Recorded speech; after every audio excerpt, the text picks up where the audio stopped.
Jamani, habari za muda huu? Hamjambo? Kwa niaba ya bodi ya Simba nimeona taarifa hii nizungumze mwenyewe kama mwenyekiti wa bodi ili ipate uzito inaostahili. Ya kwanza ni taarifa ya kuhusu kadi za wanachama.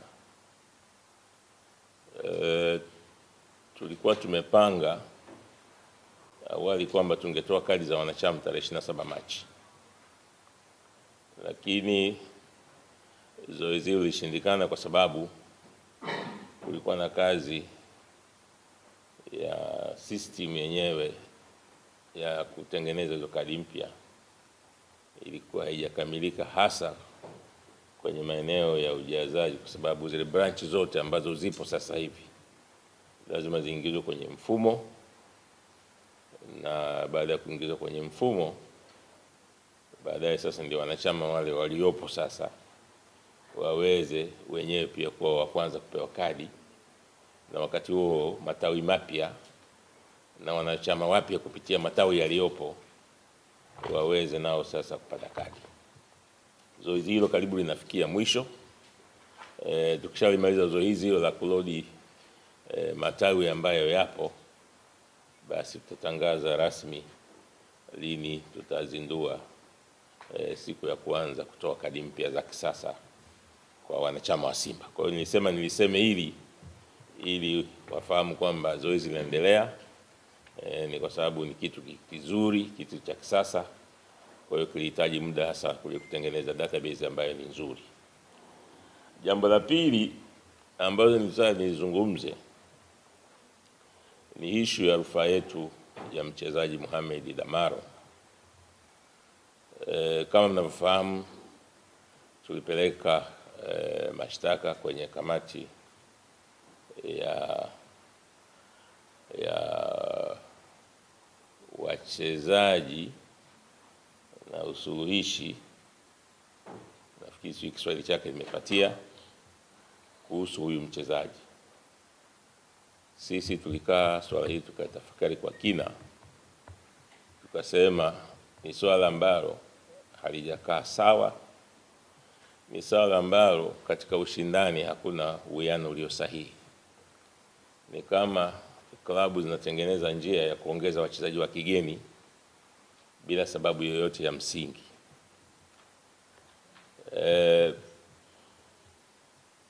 Kama tunasema mchezaji aliyepewa uraia hawezi kuchezea timu ya taifa, basi sababu ya kumpa uraia ilikuwa ni nini? Ilikuwa ni kuhakikisha kwamba klabu moja au mbili zinakuwa na wachezaji zaidi ya wengine walioruhusiwa kwa mujibu wa kanuni. Tumepokea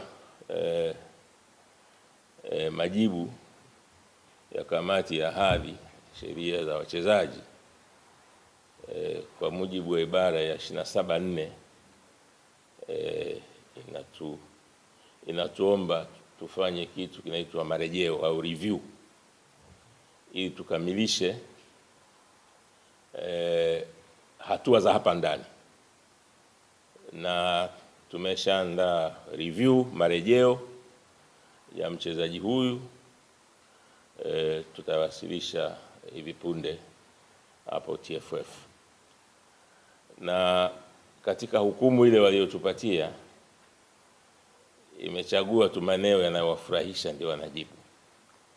Maeneo mengine ambayo tuliyahoji hawakuyajibu kabisa. Mohamed Damaro, tukizungumza sasa hivi, ana FIFA identification number 2. Mchezaji yoyote akishaingia kwenye mfumo wa kucheza mara ya kwanza anapewa ID number. Hiyo ID number unatakiwa uhame nayo kokote tunakoenda, ndio namba yako ya utambulisho. Lakini ukiangalia kwenye mfumo, Mohamed Damaro ana ID number 2. Hiyo tuliuliza kwenye kamati, hawakuweza kulijibu. Lingine ambalo tulihoji huyu Mohamed Damaro kama hawezi kucheza timu ya taifa ya Tanzania, ina maana kwamba yuko eligible, wanasema wazungu, kuchezea timu ya taifa ya Guinea. Na kwa kweli moja ya vitu ambavyo tulimtaka Damaro aje pale TFF, ikiwezekana klabu yako, tulitaka tujue mbinu alizotumia kupata uraia wa Tanzania kama zilikuwa ziko namna gani. Kwenye cross examination ambayo tuliomba, tulitaka tujue kama Damaro ameukana uraia wa Guinea, ameukana lini na ameukana katika namna gani, kwa sababu wazungu wanasema kuna president. Kuna mchezaji anaitwa Josephat Bada ambaye alipewa uraia pamoja na huyu. Wakati anaondoka hapa ilibidi aondoke katika uraia wake aliokuja nao Tanzania hapa, sio uraia wa Tanzania. Na hiyo ni kwa sababu kama angetumia uraia wa hapa kuna ile kitu inaitwa TMS, transfer matching system. Sio, kuna mzee wangu mmoja alisema transfer monetary system, ni transfer matching system. Ile transfer matching system isingekubali kwa sababu data za mchezaji fulani na huku lazima ziwiane, ndio transfer inatokea. Sasa huwezi kuwa huku ni mwingine, huku ni Mtanzania ukaweza kuhama, hilo haitatokea. Kwa hiyo yote hayo tuliyahoji, haya kupata majibu. Tumeomba review, lakini hatutaishia hapa. Hatutaishia hapa kwa sababu tunaamini kwenye kanuni za ligi zetu zimetambua wachezaji wa aina mbili. Mchezaji wa Tanzania atatambulika kwa passport na kwa kitambulisho cha taifa, lakini in bracket wamesema awe mzawa. Tunaelewana? Atatambulika kwa passport au national ID, lakini in bracket awe mzawa. Mzawa maana yake ni indigenous. Kuwa na passport, kuwa na ID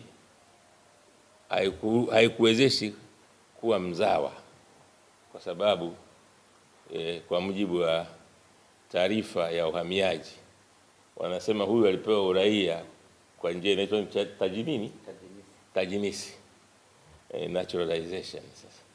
Sasa kama amekuwa naturalized, kanuni zile zile za TFF zinasema mzawa. Kwa hiyo kuna mchezaji mzawa na kuna mchezaji wa kigeni. Sisi tunaamini Damaro hakizi, kwa mujibu wa kanuni zenyewe za TFF, hakizi vigezo vya kuwa mzawa. Kwa hiyo yote haya tumeyahoji, lakini kamati ya sheria na hadhi ya wachezaji hawakuyajibu hayo. Kwa hiyo tunaandika review na kuweza kuomba. Na naomba niliseme hili jambo si jambo dogo kwa nchi, kwa sababu Simba mwaka jana baada ya sisi kuona wenzetu wamepewa uraia, tunaandika barua kwa uhamiaji wachezaji wetu kwamba kuna baadhi ya wachezaji wetu wanaomba nao kupata uraia. Hatujawahi kujibu hiyo barua mpaka leo. Mpaka leo hatujawahi kujibu hiyo barua ya wachezaji wetu waomba uraia. Kwa hiyo sisi tunaamini ligi kuu ya Tanzania ni brandi kubwa, ni product kubwa. Ikiwa haiko kwenye mizania sawa, inaleta vitu ambavyo vinaumiza na vitu ambavyo si vizuri. Kwa hiyo jambo hili sio tu tunaenda kasi baada ya review kama tutapata tunayotaka, tunaandikia pia FIFA, kwa sababu tunaamini kuna fraud. Fraud kwa Kiswahili tunasemaje? Fraud tunasemaje kwa Kiswahili? Ni udanganyifu. Kwa sababu kama unaweza kucreate